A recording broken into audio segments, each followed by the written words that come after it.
편안하셨습니까? 반갑습니다.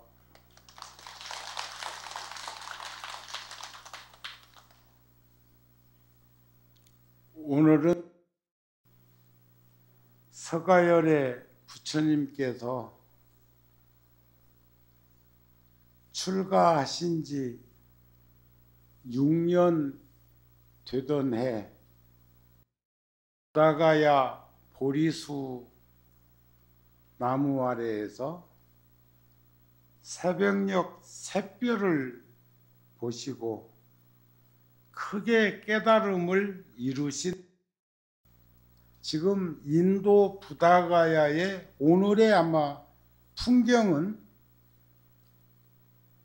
수십만 명의 불자들이 운집해서 달마 스님을 중심으로 한 큰 법회도 열리고 이번에는 21일간 대법회를 해서 오늘 회향한다는 선언을 들었습니다.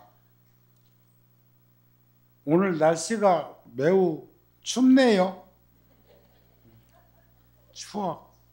더우면 덥고 추우면 춥고. 그런 어제 저녁에는 성도제일 전날 전국의 아마 모든 사찰에서 철야정진을 했을 것. 종무원장 스님 어제 법문 청법 잘 하셨습니까? 고맙습니다. 또 그런가 하면 선원에서는 정진하고 있는 스님들은 7박 8일 동안 철야 정진을 하지요. 철야 정진. 부처님 니련사나 강가 소치는 여인으로부터 유미죽 한 그릇을 얻어 잡수시고 몸을 살피시고 6년 동안 그 어렵고 힘든 환경에 노출되었던 것을 정립한 날이기도 합니다. 그때 함께 공부하던 이들은 부처님이 유미죽 한 그릇 얻어 잡수시는 걸 보고 타락했다고 본래로 돌아가는갑다고. 본래로 돌아가면 어디요? 도로아미타불이면 그 자리지 뭐. 그렇게 그들은 떠나버렸죠. 그러나 부처님께서 훗날 수료하십니다. 머리를 만지면 팥불 듯하고 얼굴을 쓰다듬으면 덜 익은 오이 쥐어 뜯어서 그늘에 말려놓은 것 같고 배를 만지면 등뼈가 잡히고. 그러니까 과거의 어떤 고행자도 이런 고행은 할 수 없었으며 미래의 어떤 수행자도 이런 고행은 해서 안 된다고 그런 상태. 몸은 그릇과 같은 것인데 그릇이 구멍나면 물이 담길 수 없는 것처럼 마음은 물이라고 표현했지요. 개정에서 말할 적에도. 그랬던 그 부처님께서 깨달음을 이루시고 나서 21일 동안 보림을 하시고 그리고 나서 떠나버렸던 교진녀 등 5명을 찾아서 최초의 설법지인 바라나시 간지스강까지 걸어서 가시고 그곳 녹야에서 사제 8정도 중도의 가르침을 최초로 설법하시게 됨으로 해서 45년 동안 부처님께서는 전법의 길을 걸으셨습니다. 옛 조사스님이 지어놓은 개송에 보면 부처님을 이렇게 찬탄하셨어요. 진무겁전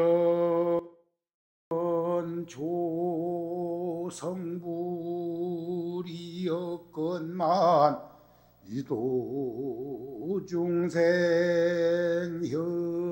현세가 나셔 위의 덕상이 원륜만하사 삼계중작 대사이시니라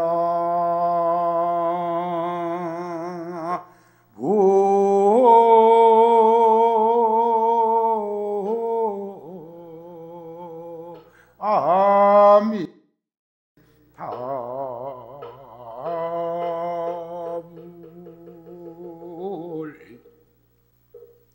서가열의 부처님께서는 수없는 세월 반야바람일다 보살행을 실천하시고 수없는 억겁천생의 수행자의 길을 걸으셔서 일찍이 진묵법 어쩌면 세상 생기기 이전에 조성불 일찍이 깨달음을 이루셨지만 중생들을 구제하기 위해서 제도하기 위해서 오셨다.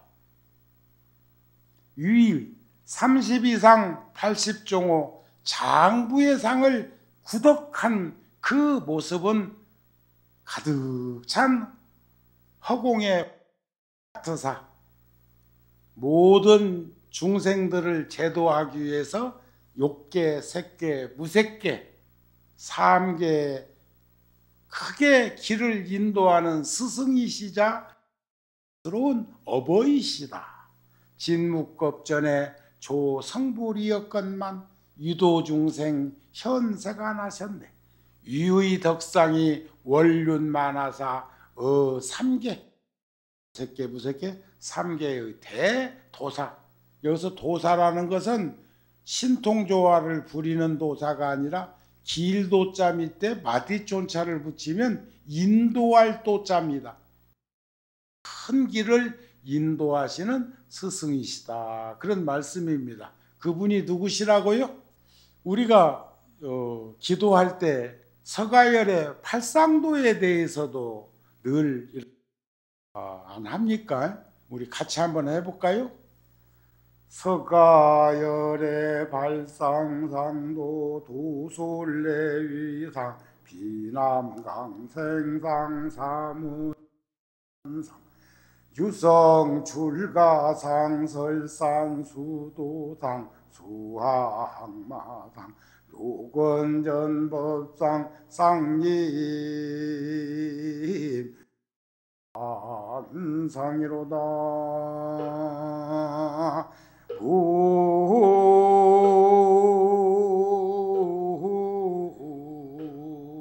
아미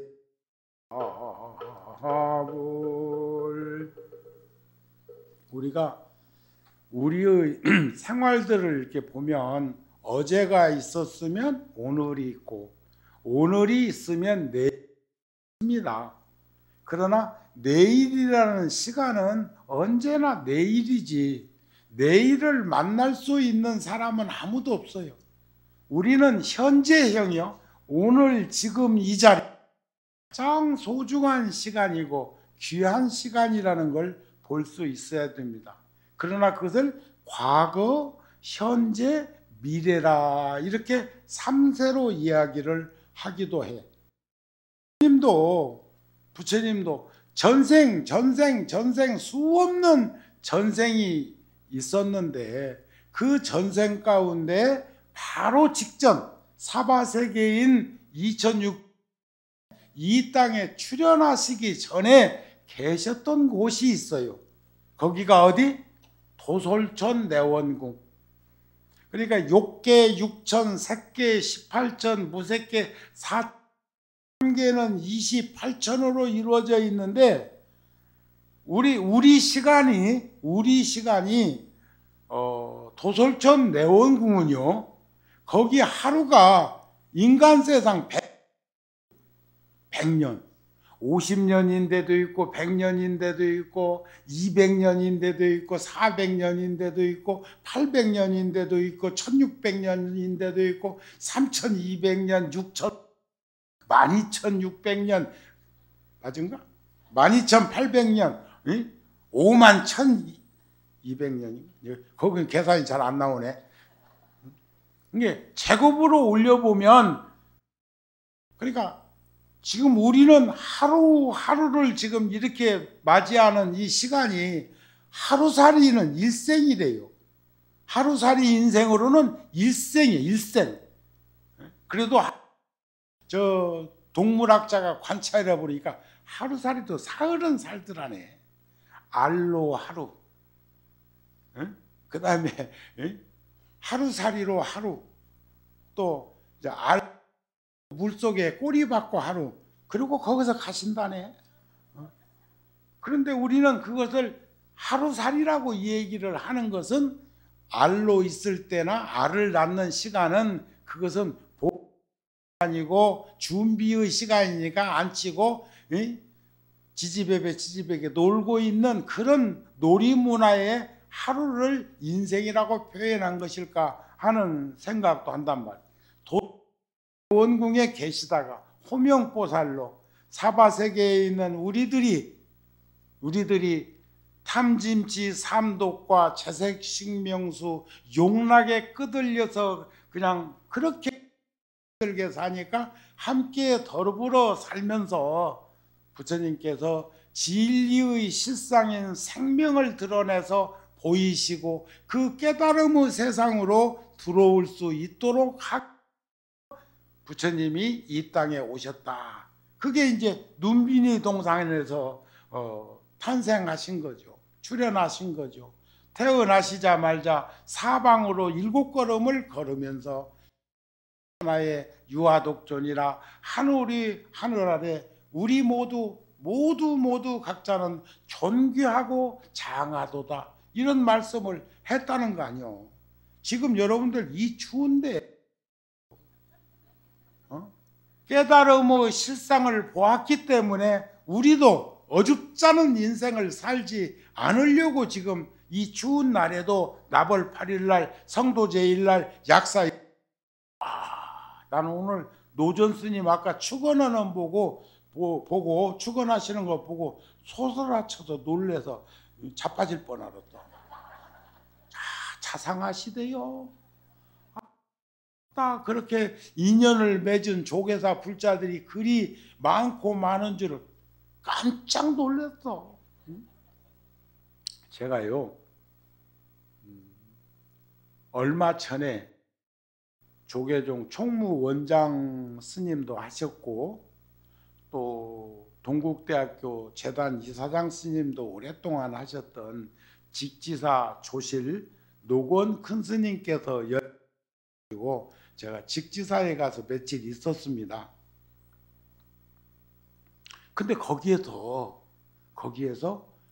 제가 불교가 뭔지도 잘 모르지만 지금 아이로서 출가하여 귀하노니 총명하고 말과 뜻이 진실한 삶을 살아야 되겠다 하는 염원을 가지고 이 세상에 내가 태어났던지 잠시 출가의 꿈을 키웠습니다.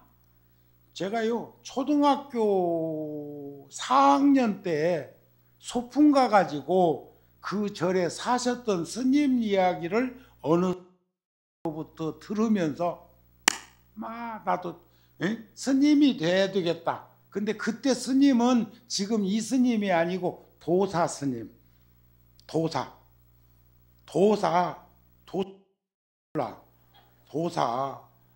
어렸을 때 생각은 그랬다 그 말이요. 그래가지고 제가 중학교 때 출가를 했는데 이절 저절 살고 했지만 잘 불교에 대해서 모를 때니까 그러다가 어느 스님이 조계사에 가면 어떤 스님이 있는데 그 스님 이제 밝혀도 돼. 신태 스님이라는 스님이 아까 기도했던 스님들처럼 조계사에 사시는데 가서 한번 내가 보냈다고 한번 만나봐라. 근데 직지사에서 만났는데 나보다 나이가 그리 많지도 않았어. 응? 내 16살 때 지금 75이라 돼. 금년이. 그러니까 그때는 그런데 하늘과 땅? 이제 저는 10대고 그 스님은 20대니까 나이가 많이 들은 줄 알았는데 이번에 만나가지고 물어보니까 70 이제 5 된다고 하더라고. 그것도 한국 나이로. 그런데 그때가 50년 전이에요. 50년 전에. 그때 여기 법당에 계신 스님들처럼 스님이 계셨는데 그 중에 또 한 스님이 저희 시골 마을 옆 동네에 사는 형이요. 그분도 스님이야. 그런데 두 분이 이구동성으로 저한테 얘기한 게 통도사로 가라 그래. 통도사로 가라. 화엄경에 보면 선제동자한테 어디로 가라 해서 그 53명의 스승을 만나서 보살 부촉으로부터 시작해서 한 것처럼, 그런데 또 어느 스님은 저보고 해인사로 가라 그래. 또 어떤 스님은 범어사로 가라 그래. 전부 경상도 쪽만 가르칩디다. 스님인데, 그런데 그 중에 내가 찾아왔던 신태 스님이 그때 돈을 500원까지 주시면서 지금 나의 은사 스님이신 스님 짧은 편지를 하나 써서 주면서 용산역에 가면 부산 가는 완행열차가 있는데 거기서 가다가 물금역에서 내려서 양산 읍내로 통도사 가는 길까지 까락까락 가르쳐 줘가지고 갔다. 그게 50년이야. 50년 전.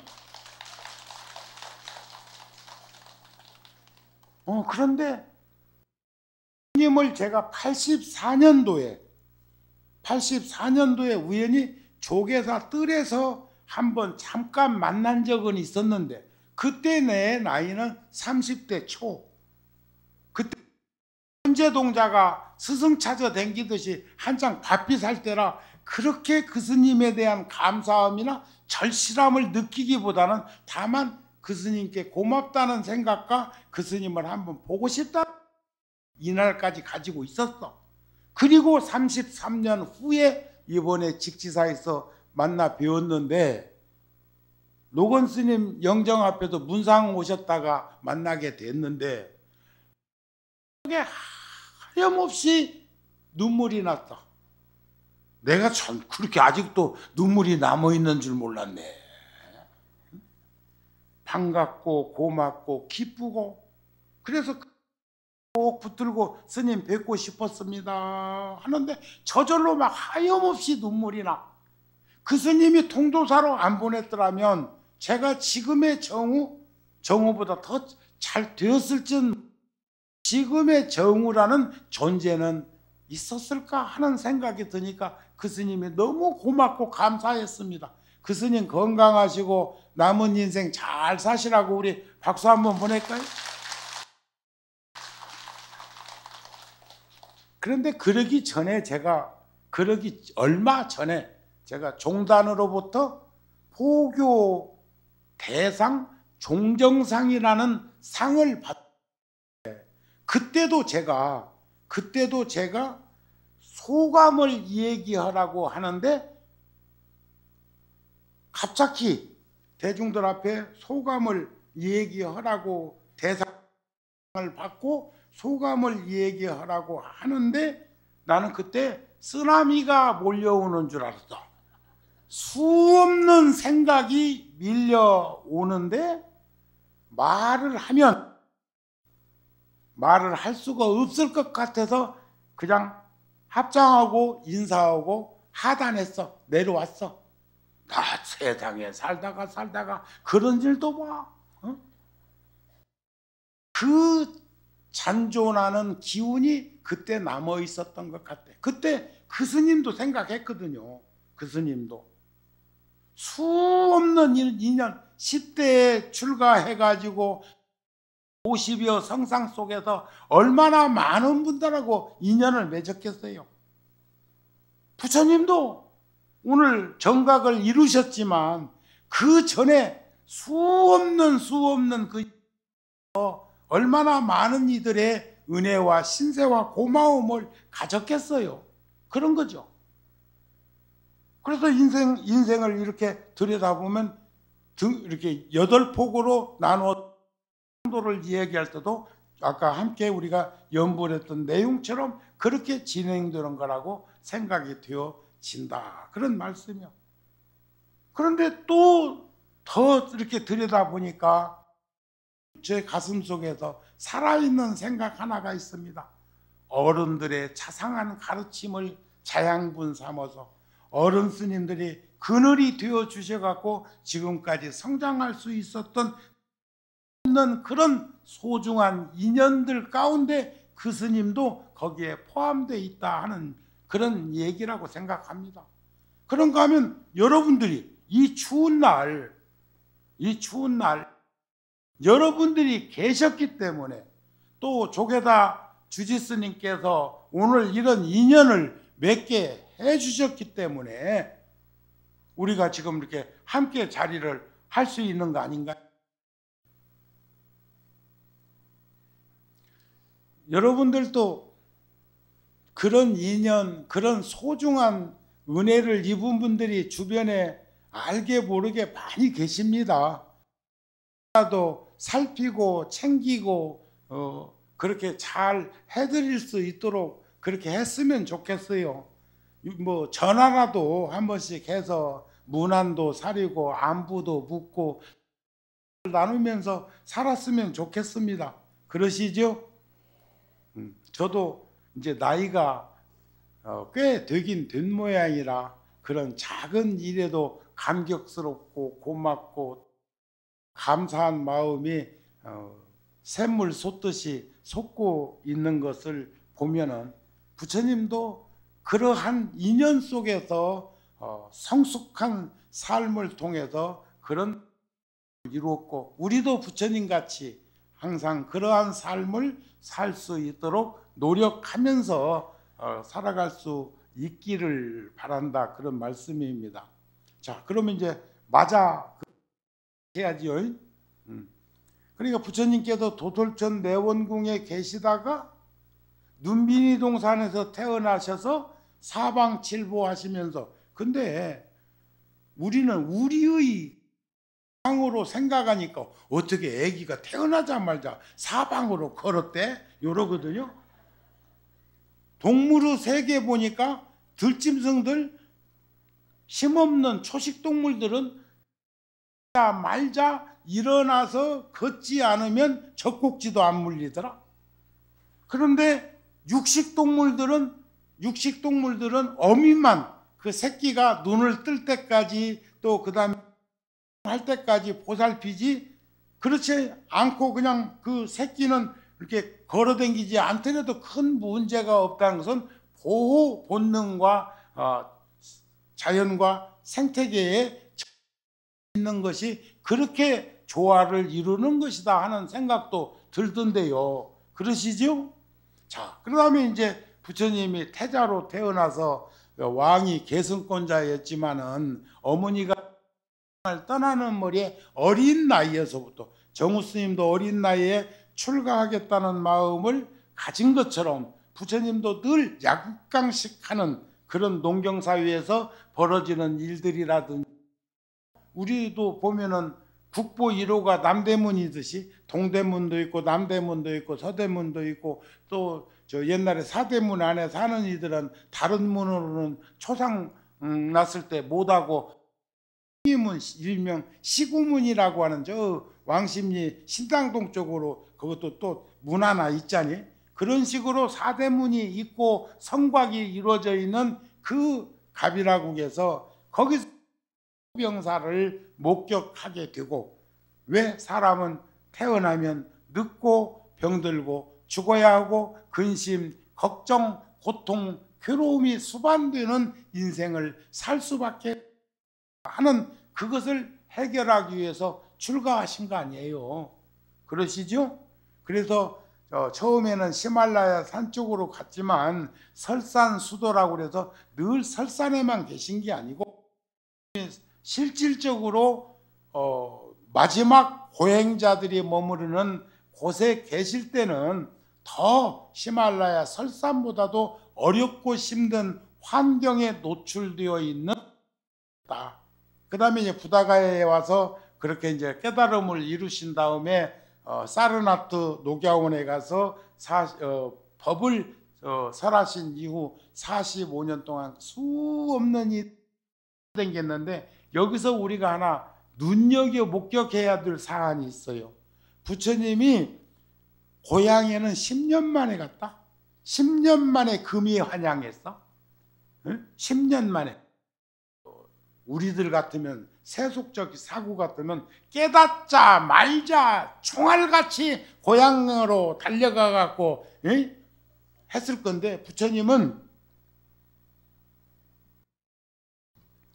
6년 동안 그 함께 더불어 어울림을 가지고 가르침을 전해 듣고 도움을 받았던 이들을 4년에 걸쳐서 하면서 그들에게 먼저 법을 설하고 은혜를 갚는 거죠. 그러면서 간 곳이 갑이라고 아버지가 계신 곳이었어요. 정곳.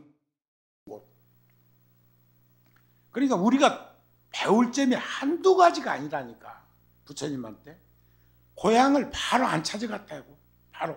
그런데 아버지는 그리워했고 갑이라국에 있는 많은 이들은 큰 깨달음을 이루셔서 전륜성왕이 되고 법륜성왕이 되어가지고 이런 일들을 행하고 있다는 것은 다 듣고 알고 그런 말씀입니다. 그리고 구시나가라에서 열반에 드실 때도 갑이라국을 향해서 누우셨습니다. 갑이라국을 향해서.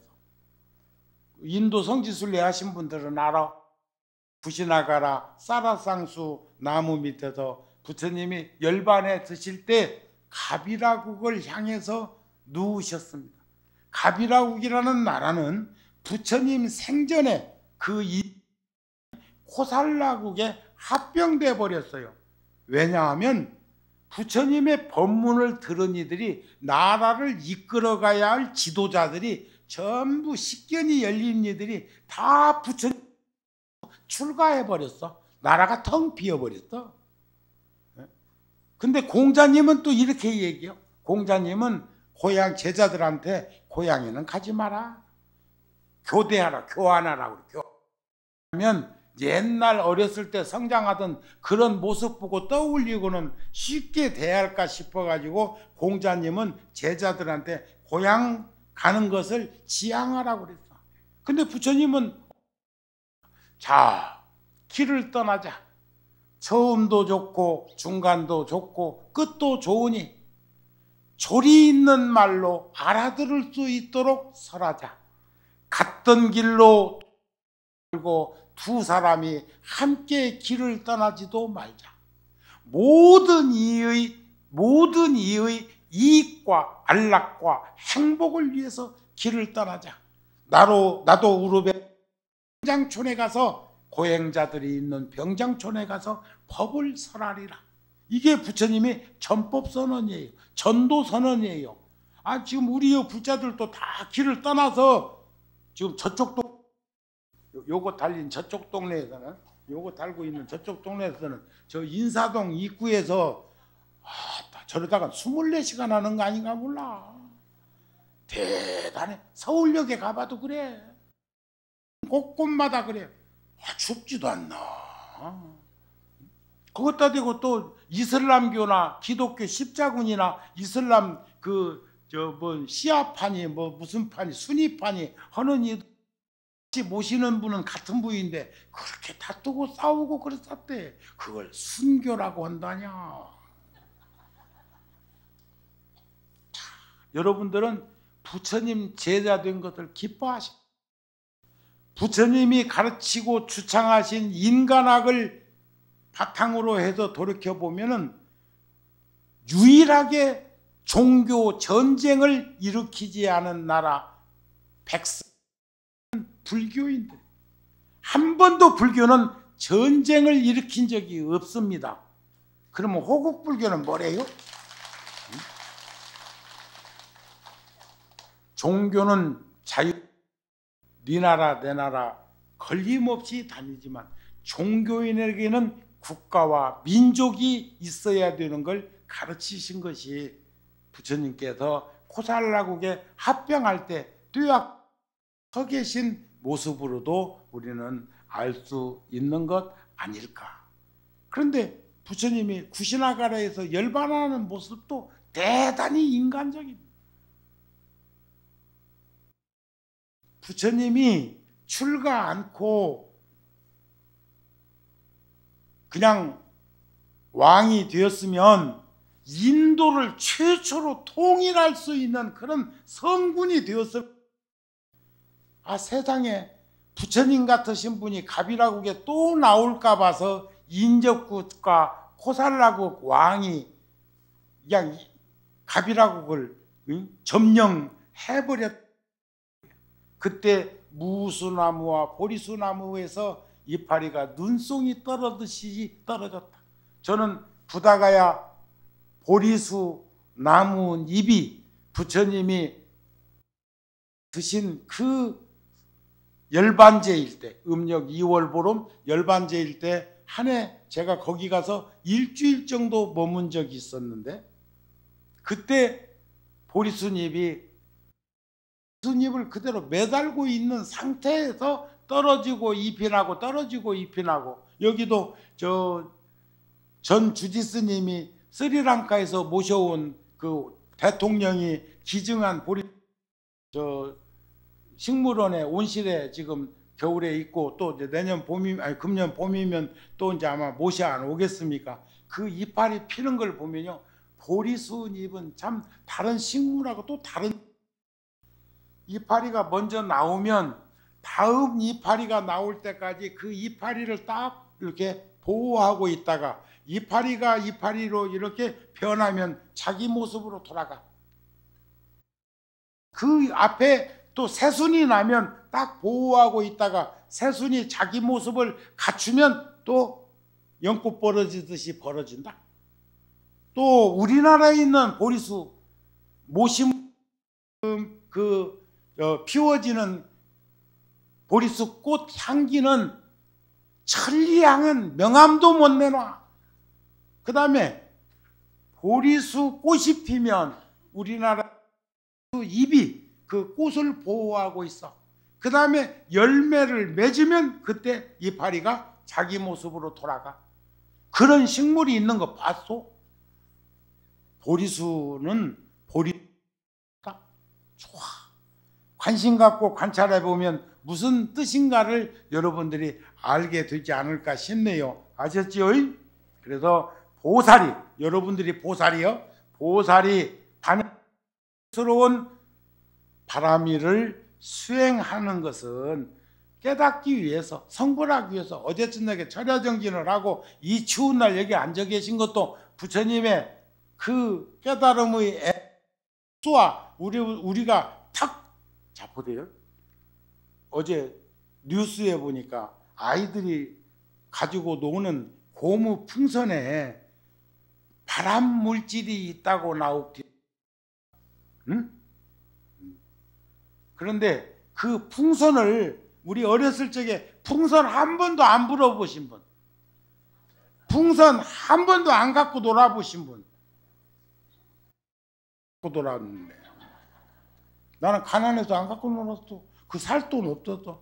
초등학교 2학년 때 소풍 가는데 2학년이라고 2원주 1원만 더 달라고 2학년이니까 2원만 갖고 가라고. 그래서 내가 나 자빠져갖고 안 가버렸잖아, 소풍.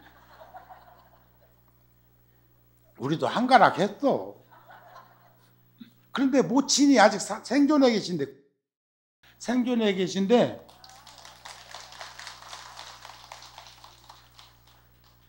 제가 얼마 전에 물었어요.